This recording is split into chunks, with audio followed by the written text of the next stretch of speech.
My wish is that South Africans never give up on the belief in goodness, that they cherish that faith in human beings as a cornerstone of our democracy.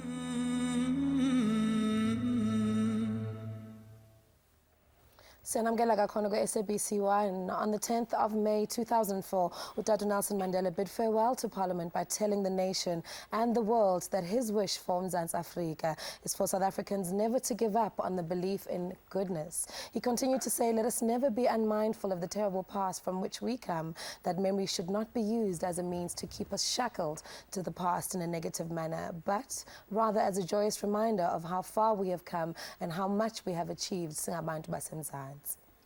Now, the big question tonight is, how do we then make his wish come true? How do we ensure that we live our life purpose, taking examples from Madiba's life? Now, a life lived with determination, conviction and principle.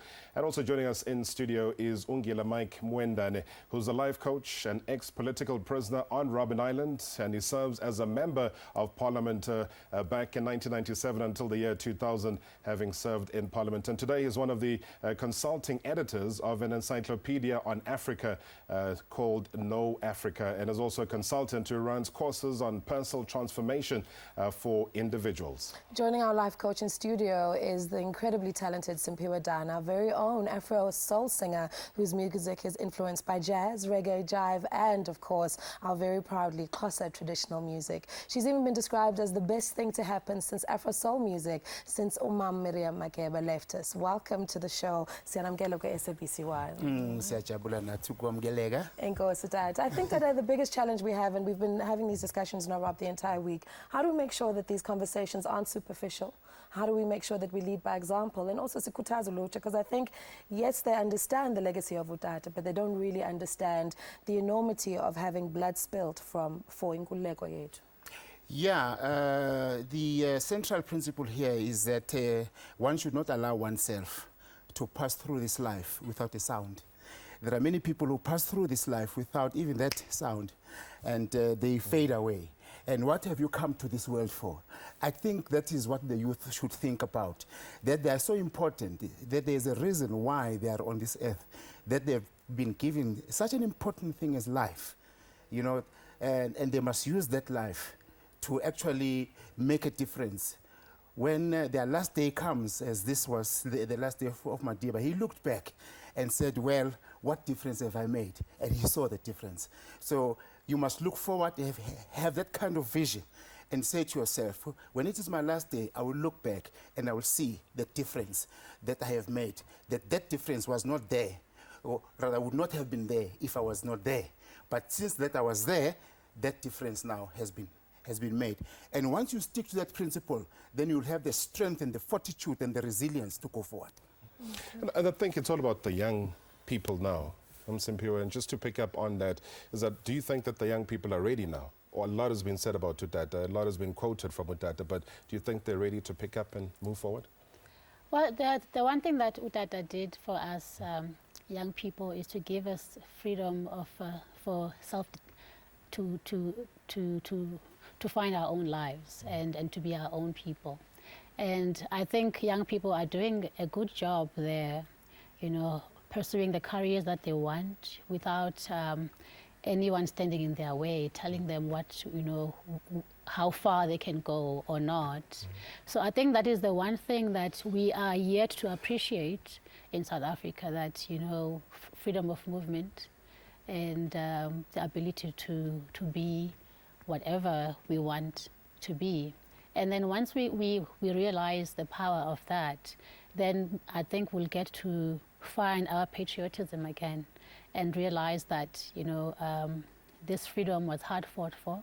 I have a friend who was in Palestine recently, and she told me that it changed her life to see people still living under apartheid, and then to compare where we are in this country and where we could have been had it not been for that 1994 moment. So we must still appreciate that and understand that, you know, what that moment brought us is not just for ourselves alone.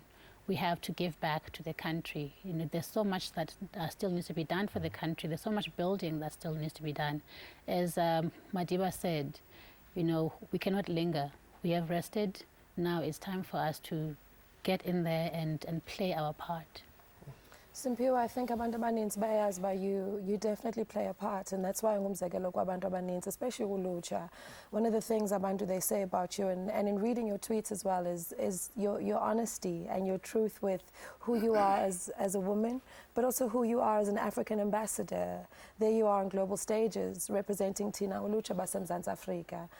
How do you strike that balance? You know, because a lot of it is your truth, and it is admired by many, myself included. But a lot of people weigh on you because you dare to speak the truth, which is almost a characteristic that utata carried as well. Siqhuba njani singapheli amandla when it comes to those kind of things, and when it comes to being militant about ubuntu bethu, ubuxhosa bethu, ubutswana, ubuvenda, ubumzantsi Afrika bethu, but also to make sure that the rest of the world understands us on that level playing field as well. That's a difficult one, you know, because what you see is that there's a lot of anti-self sentiment. I don't know how else to put it. Like the identity politics in our country, they are a battleground. And I think they will be for a while yet. You know, and it's part of the conditioning, you know, the issue with self-identity that we still need to deal with. But we just have to be patient and keep, you know, preaching the dream, you know, the dream that we had when we fought all of these 350 years we've been fighting. That is the only way, you know, like the Madiba way is a beautiful way because it's not forceful. It's like water that wears away at the rock. The Madiba way is such a beautiful term. And I was going to say that, you know, he's left so much magic, though, that we need to carry on. And Bramike, yes, intsha mangabe ibhekile manje ifuna ukwazi ukuthi indlela yokwenza ushintsho is it through ipolitiki kuphela or bayakwazi ukuthi benze ushintsho labe khona ngezinye indlela. Well, yabona ukuthi ngibe phambi koSimphiwe Dana is an honor for me. Ngoba this young lady, I follow her. Yes. And I listen to her voice. And I listen to her music. Her message is consistent. Identity, identity. Purpose, purpose. That is where it starts. It starts with purpose. What is my purpose on earth? Ask yourself and sit down for 15 minutes with yourself that why have I come into this world? Why have I been given such an important thing as life? And you discover that, and then you say, who am I? What identity do I carry? Because once you establish your identity, then you know who to identify with. And you know who to serve. You know upon whom you are going to create this difference. Because we have come here to make a difference in people's lives. You know, so that now they can be happy. Utata Madiba used to say that it is not who you are. It is not what you have. It is how you make people feel about themselves, not about you. You understand? So you simply do those things when you have met with a person, you have spoken with them, or you have lived with them. When you depart, there must be a difference that you have made in their lives, so that now they can be happy as well. So Usimpiwe does that all the time, and as I say, she is consistent. So, but she's too modest, you see. She does not bring this thing upon herself. So now youth must look upon her. Yes. Because she's a living example. Yes, Umati was a living example, but now that he's gone and he has triggered this feeling on us and on the youth, now here is someone to follow. Yes, she knows, she has chosen, she has made a choice in music. She has made a choice in philosophy and in life coaching. She's a life coach, she doesn't know it. But not only that, though, because she also tackles the order, you know, like people in parliament, people in political spheres, because now there's a new order, which is a social media order. And she's not afraid to tackle people there who are seen as leaders, whether it's opposition or people that are leading the country right now, which is a different point of argument, which is new but effective. You have said a very, very important thing. She's got courage and she's got humility. Those two things are actually one thing. Yeah. It is two sides of the same coin. And once you can have that, which Madiba had, by the way, then you know that you can, you know, you can possess the fortitude that you need, the resilience that you need, the empathy that we all need to show, and the compassion that we need to have towards other people, and the justice that we must exercise on people, encouraging people that, look here, things will happen to you, but that's not important. What is important is how you respond to them. And to ensure that you're a person of influence when you respond that, and to make sure that people value your opinion and will respond to your instruction. Because now we're faced with a reality, almost a Madiba hangover, withdrawal symptoms. Some people, how do we ensure that we don't go through that depression, that post-mortem depression, and how do we make sure that we keep it growing, we keep it accelerating exponentially, as opposed to allowing us to delve deep in depression? Well, actually, for me, this is a good time for the nation, because we're feeling very nostalgic. You know, the passing of Madiba has reminded us, you know, of our high ideals, those that we had in 1992 to 1994.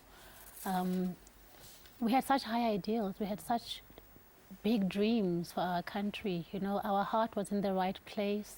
Our spirit was in the right place.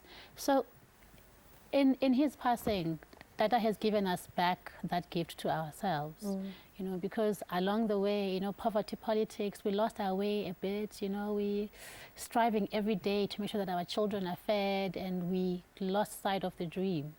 In his passing, we've had to remember what 1994 was all about. And I feel, I mean, like I said, he in one of his famous quotes, where he speaks of, you know, after every hill, there will be another one. So I rest, you know, but I must not linger for too long, you know, because the struggle is not over, basically. So it almost feels like it was that period of resting, and now we are ready again to throw ourselves in. There's still so much that needs to be done. I mean, poverty is running amok. And there are so many other issues that I don't want to get too much into. Maybe that's actually a safe way to come in, because I know that Yes. we can't just invite two people to come here, and the next thing I see abambi microphone. I took shosholoza ngendlela yakhe edumile. Bro Mike, thank you very much indeed for coming through, and great insight. Simpiwe ke sokhuluma nawe ke later ngoba hey usazosipha ukudla kwendlebe. And now Madiba truly was a driven man, and everything that he did was driven by his wish for freedom and also democracy for his people. And after the break, we look at how he stood tall and performed his duties in a way that only he could do.